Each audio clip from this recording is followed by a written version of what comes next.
Hi, எல்லோருக்கும் வணக்கம். Welcome to உங்கள் நான் கமல் ஹாசன்ஸ். அந்த வீடியோவில் நம்ம கமல் சார் பற்றின ஒரு புதிய தகவல் தான் டிஸ்கஸ் பண்ண போகிறோம். ஸோ வீடியோக்குள்ளே போகிறதுக்கு முன்னாடி நம்ம சேனலுக்கு நீங்கள் புதுசாக இருந்தீங்க அப்படின்னா கண்டிப்பாக சப்ஸ்கிரைப் பண்ணிக்கோங்க.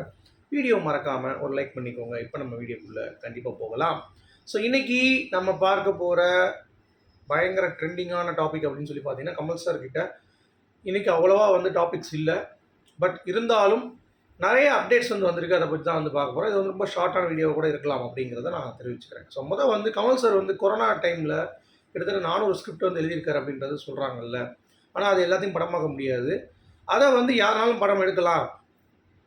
அப்படி எடுக்கணும் அப்படின்னு சொன்னீங்கன்னா ரைட்ஸ் மட்டும் வாங்கிட்டு ஒரு சிறிய தொகை நீங்கள் கட்டிக்கிட்டு அதுக்கடுத்து நீங்கள் எடுத்துக்கலாம் அப்படின்ற மாதிரி ஒரு பிளான் பண்ணியிருக்காரு போல தெரியுது. ஸோ அப்படி பார்க்கும் பொழுது கிட்டத்தட்ட 10லேருந்து 15 படம் கமல் சார் ஸ்கிரிப்டில் எடுத்தாலே கிட்டத்தட்ட ஒரு 50 வருஷத்துக்கு உங்களுக்கு பிரச்சனையே கிடையாது. அந்த லெவலுக்கு படம் பேசப்படும் அப்படிங்கிறதுல எனக்கு மாற்றுக்கிறது இல்லை. ஸோ அவர் எடுக்க முடியாமல் இருக்க அனைத்து திரைப்படங்களும் யாராவது கட்ஸோடு எடுத்தாங்க அப்படின்னா நமக்கு ஹேராம், மகாநதி மாதிரியோ, குருதி புனல் மாதிரியோ, இல்லை அவர் எழுதின விரும்மாண்டி மாதிரியோ, இல்லை எவ்வளோ ஷேட்ஸ் ஆஃப் கேரக்டர்ஸ் அவர் எழுதியிருக்காரோ அதை விட வேறு லெவலில் ஸ்கிரிப்ட் அவர் ஒர்க் அவுட் பண்ணியிருப்பார். ஸோ யார் அந்த லக்கி மேன் அப்படிங்கிறது தெரில. ஸோ கமல் சார் இருக்கிற வரைக்கும் அது அவர் தான் அப்படிங்கிறதுனால ஜோஜி ஜார்ஜ் கூட சொல்லியிருப்பார். நான் கூட எட்டி பார்த்தேன், கமல் சார் ஐபேடில் 400 ஸ்கிரிப்ட் இருந்துச்சு அப்படின்ற மாதிரி. ஸோ யாருக்கு அது கிடைக்க போகுது? லோகேஷ் மேபி அதை டீகோட் பண்ணலாம். பட் அது இன்னும் அவர் கமல் சார் காலத்துக்கு அடுத்து தான் அதை பண்ண முடியும் அப்படின்றதுனால சினிமா கண்டிப்பாக கொஞ்சம் ட்ராக்கில் தான் இருக்குது தமிழ் சினிமா அப்படிங்கிறது பார்க்க முடியுது. ஓகே, அடுத்து கூலி 1000 கோடி அடிக்குமா அப்படிங்கிற ஒரு கேள்வி நிறைய பேர் கேட்டுட்ருக்கீங்க. 1000 crores அப்படிங்கிறது ஹியூஜான பிஸ்னஸுங்க. அதில் நார்த் இந்தியாவுடைய ப்ரமோஷன்ஸ் ரொம்ப முக்கியம். But Kamal sorrow Rajini sorrow north இந்தியாவில் அந்த அளவுக்கு பார்த்தீங்கன்னா இப்போது தமிழ் அப்படின்னாலே ஒரு ஹேட் இருக்குது அப்படிங்கிறது பார்க்க முடியுது. கன்னடாலேயும் ஒரு ஹேட் இருக்குது. இந்த மாதிரி ஏகப்பட்ட இடங்களிலும் ஒரு அவர்ஷன் கிரியேட் ஆகிருக்கு. அப்படிங்கிறப்ப 1000 கோடிங்கிறது ஒரு டஃப் தான். பட் சங்கர் சாரோடைய 2.0 சேஸ் பண்ணுறதுக்கான வாய்ப்புகள், லோகேஷ் அதை உடைக்கிறதுக்கான வாய்ப்புகள் கண்டிப்பாக இருக்குது. ஸோ அதுதான் இப்போதைக்கு தமிழ் ஃபிலிமில் நம்பர் 1 இடம் அப்படின்ற மாதிரி இருக்குல்ல சங்கரோடைய 2.0. அது மேபி கூலி அடிக்கிறதுக்கான வாய்ப்பு இருக்குது. பீயிங் ஏ கமல் ஃபேன் அது கமல் சார் ஃபேனுக்கும் பயங்கர ஒரு பெருமை. ஏன்னா கமல் சார் ஃபேனாக நான் படத்தை தான் நீ பயங்கரமாக எடுத்திருக்க அப்படின்ற மாதிரியான ஒரு விஷயம் இருக்கும். ஸோ வெயிட் பண்ணி பார்க்கலாம். கூலி பவர் இன்னும் ஆகஸ்ட் 2ஆம் தேதி தான் ட்ரெய்லர் வரப்போகுது அப்படின்ற மாதிரி சொல்கிறாங்க. ஸோ கமல் சார் ஒரு வாய்ஸ் ஓவர் கொடுத்துருக்காகவும், கமல் சார் எல்சியூவில் இல்லை அப்படின்னு சொல்கிறாங்க, இன்டர்வலில் இருக்காங்கன்றாங்க. ஸோ அந்த மாதிரி ஏகப்பட்ட கன்ஃபியூஷன். நம்ம படம் பார்த்தா தான் தெரியும். ட்ரெய்லரில் கூட அதை ரிவீல் பண்ண மாட்டாங்க. ஏதாவது பேக் ஷாட்டில் காட்டிட்டு போயிடுவாருன்னு நினைக்கிறேன். சரியா, பேக் ஃப்ரேம் ஷாட்டில் காட்டுவாங்க.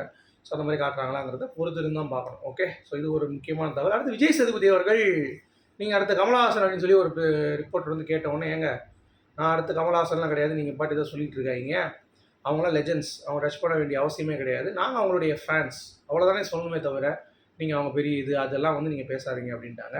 அடுத்து இப்போ லேட்டஸ்ட்டாக ஒரு தகவல் வந்துருக்குங்க. நம்ம டைரக்டர் ராஜமௌலி இருக்கார்ல, அவர் கமல் சாரையும் ரஜினி சாரையும் வைத்து ஏற்கனவே சொல்லியிருந்தேன் இந்த நியூஸு.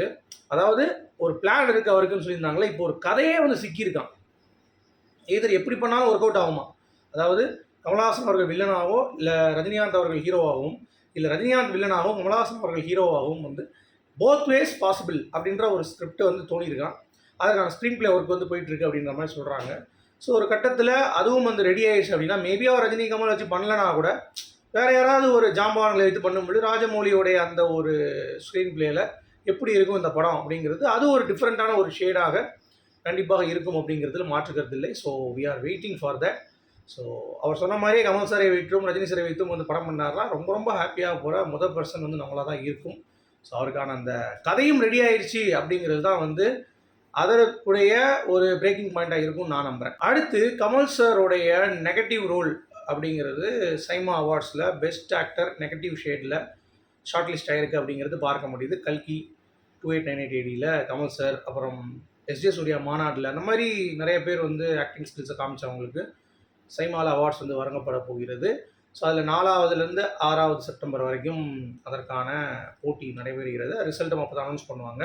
ஸோ கமல் சார் வாய்ப்பு இருக்கா அப்படிங்கிறத நீங்கள் சொல்லுங்கள். ஏன்னா கூட இருக்கிறவங்க எல்லாருமே நல்ல ஒரு ஆக்டிங் வெளிப்படுத்தியிருக்காங்க. கமல் சார் ஷார்ட் ஃப்ரேம் தான், பட் அவர் அதுக்கான மெனக்கடல் ரொம்ப ஜாஸ்தி. ஸோ எனக்கு தெரிஞ்சு கல்கியில் கமல் சார் ரொம்ப சூப்பராக பெர்ஃபார்ம் பண்ணியிருந்தார் அப்படிங்கிறது தான்.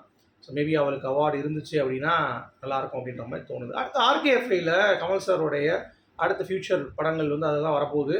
அவர் நடிக்கக்கூடிய படம் வந்து கல்கி தான் கடைசி. அதுக்கடுத்து ஃபுல்லாகவே வந்து இதுதான் பண்ண போகிறாரு. ஏன்னா அமரன், விக்ரம்லாம் ஹிட் ஆன பிறகு இதிலேயே நம்ம பண்ணிக்கலாம். லாஸாக இருந்தாலும் இதாக இருந்தாலும் பண்ணிவிட்டு, இன்னொரு ரொம்ப முக்கியமான ஒரு அப்டேட் என்னென்னு பார்த்தீங்கன்னா, அவர் வந்து என்ன பிளான் பண்ணுறாருன்னா, அந்த புது புது ப்ரொடக்ஷன் ஹவுஸ்லாம் இருப்பாங்கல்ல, அவங்க கூட சின்ன சின்ன பணத்தை வந்து வாங்கி மெர்ஜ் பண்ணி ஒரு குவாலிட்டியான சினிமா வந்து கொடுக்கலாம் அப்படின்ற மாதிரி ஒரு பிளான். அதாவது லோ பட்ஜெட் படமும் வந்து நம்ம எடுக்கணும். மணிகண்டன் மாதிரி கமல் சாரோடைய தீவிர ரசிகர்கள் வச்சு ஒரு படம், அந்த மாதிரிலாம் வந்து ஆர்கேஃபேல பிளான் பண்ணி ஒரு நியூ பெஞ்ச் மார்க் வந்து செட் பண்ண போகிறாங்க அப்படிங்கிற மாதிரி சொல்கிறாங்க. ஏன்னா இது வரைக்கும் பெரிய பெரிய ஆர்டிஸ்டோடைய ப்ரொடக்ஷன் ஹவுஸ் அப்படிங்கிறது போக அப்படியே வந்து இறங்கிரும். கமல் சாரோடைய ஆர்கேஎஃப்ஐ வந்து பார்த்தீங்கன்னா அப்போ இருந்து இப்போ வரைக்குமே வந்து they are doing films, they are hitting the மக்களுடைய அந்த பல்ஸ் அப்படிங்கிறது நம்ம பார்க்க முடியும். So that is great for Kamal sir. So we are waiting அப்படிங்கிற சொல்லி இந்த வீடியோ நான் முடிக்கிறேன். உங்களுடைய கருத்துக்கள் மீண்டும் சந்திக்கும்.